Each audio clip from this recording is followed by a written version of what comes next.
664.74k, 1 month, 7 days, 3 days, 1 day.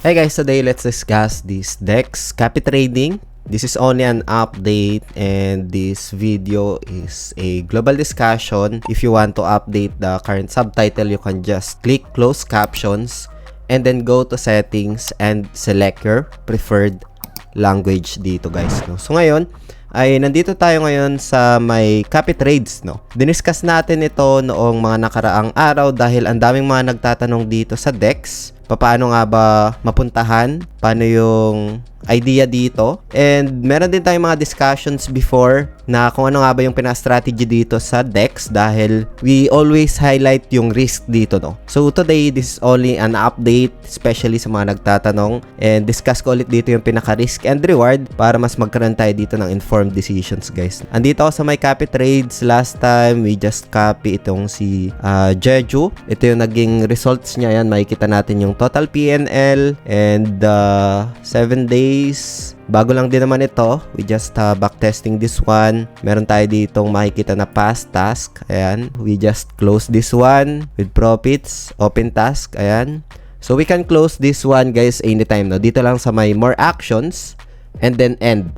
So, yun. Discuss ko lang dito, guys. No? Again, itong video natin today is just for ideas lang, for reference, especially doon sa mga nagtatanong, and does that qualify as an investment or financial advice? Hindi po financial advisor. It happens lang, daming mga nagtatanong dito, especially sa DEX, copy trading, and I just want to share my experience lang dito, guys, no.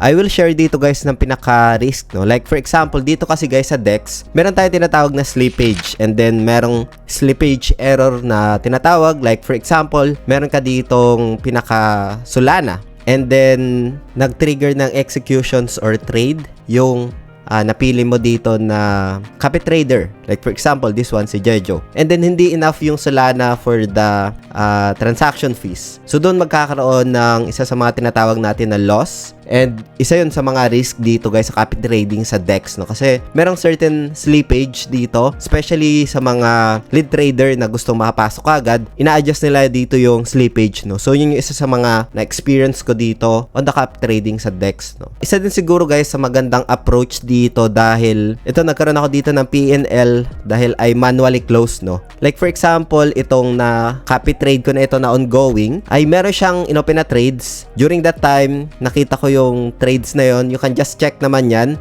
sa pinaka-wallet nyo. Like for example, nakita natin meron siyang trades doon and we decided to exit na, no? Hindi na natin siya antayin na siya pa mag-exit. And then, select lang natin ito, guys, para mapunta tayo doon sa pinaka-price niya, Sparkline. So, once na maklik natin to, ayan, mapupunta tayo dito sa kanyang chart, no? And then, if we want to sell, hindi natin antayin yung pinaka-lead trader na yun na siya pa yung mag-exit. We can just select itong sell, no? And then 100% and then take profit. So, ganun lang. Isa sa mga experience ko dito, strategy. Hindi ko na inaantay para magbenta pa yung lead trader na yon. So, it's a manual execution, manual take profits dito sa end ko, guys, no? So, mga ganong scenario, yun, I discuss already yung pinaka-risk nga dito and we have profits kahit papano. Another risk din dito, guys, no? Kasi if ever na new tokens yan, prone yan sa mga rug pull. So, we just discussed naman yan for the past couple of days dito sa ating YouTube channel, rug pull and then yung mga slippage na fees. Yan yung isa sa mga risk dito, guys, no? So, please be mindful lang dito and dapat maintindihan nyo din yung pinaka risk and reward, no, para mas magkaroon kayo dito ng informed decisions. Risk management is very important din. Yan. So, copy trading and as of now, we have ito yung pinaka-realized PNL natin, total PNL, tapos unrealized PNL. Meron tayong negative 5 USDT. Makikita natin dito yung Sparklines. Nag-up tayo ng 30 USDT, no? Ito. Ayan, makikita naman natin dito sa pinaka-Sparklines. And doon pala, guys, sa mga nagtatanong, no, like for example, paano siya mapuntahan, itong copy trading. So, lalay ko na lang yung official global link sa description ng video na ito. Ayan, so dito, siguro isa sa mga tips din ito kasi meron siyang 10% discount, no, on fees. Lalay ko na lang sa description ng video na ito. So, if you want to explore, you can just tap join now. Ayan, mag-add na itong pinaka 10% discount, itong Crypto Fortune, and then confirm mo lang dito, and then merong lalabas sa pinaka wallet mo, just tap confirm, and ganito na siya guys, no? You can just start para mapuntahan yung user interface. Like for example, copy trading, ito. Ayan, makikita mo dito yung mga top traders sa leaderboard. So, Solana yung kailangan dito. And like for example, ito yung isa sa mga kinapin natin. Ayan, open natin itong si Jeju. Top 5 siya, no? Nasa top 4 na siya. You can also cross-validate yung kanyang on-chain data for analysis. So, for the past 3 months, ito yung realized PNL niya. Ayan. So, nasa 664.74k.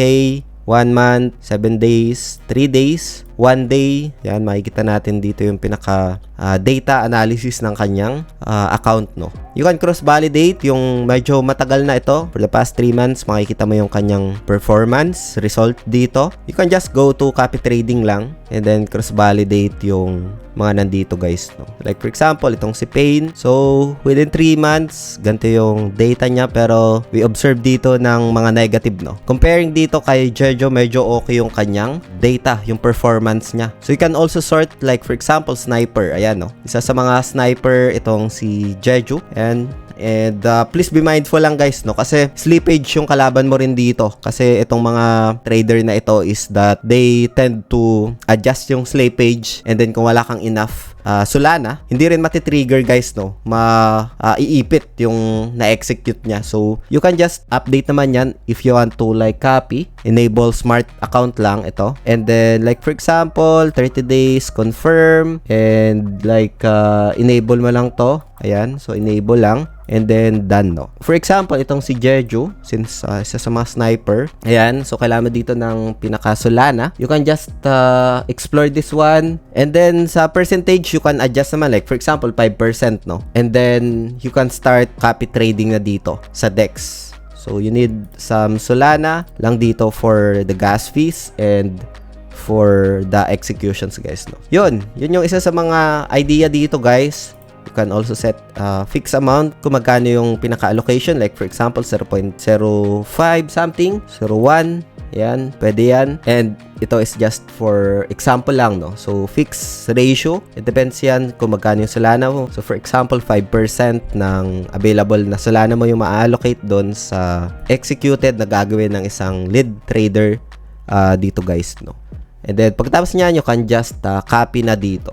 So, ganun lang siya guys. I just share yung pinaka-risk dito, especially sa slippage, sa tokens na prone dito sa rug pull, since ito ay bagong tokens lang. Ito ay nasa DEX dito guys, no? So, you can explore this one guys. Kung meron pa kayong mga questions dito, feel free to comment lang sa comment section ng video na ito. Maraming salamat ulit sa panunood. Ingat tayo lahat. Peace out.